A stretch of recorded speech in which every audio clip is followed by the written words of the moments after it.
মই পোনপ্ৰথমেই মাননীয় ৰাষ্ট্ৰীয় সভাপতি ভাৰতীয় জনতা পাৰ্টিৰ নীতিন নবীন ডাঙৰীয়াক অভিনন্দন যাচিছোঁ। আজি তেখেতে দায়িত্ব লৈছে, এইটো ভাল লগা কথা। আৰু তেখেত এগৰাকী অভিজ্ঞ ৰাজনীতিক, যদিও বয়স কম, 45 বছৰ।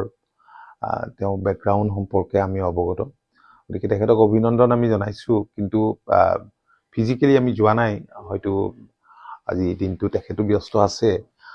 আমি নিশ্চয় খুব সোনকালে আমি তেখেতক ব্যক্তিগতভাৱে লগ কৰি আমি অভিনন্দন জনাম।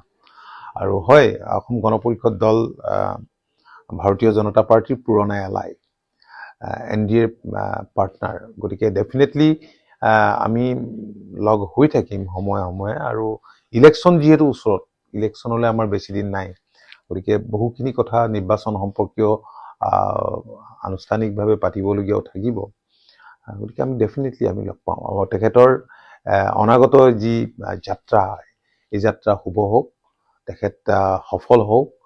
আৰু মই আশা কৰিম যে তেখেতে এই দায়িত্বৰে দেশৰ জনসাধাৰণক প্ৰকৃত সেৱা যাচিবলৈ সক্ষম হ'ব।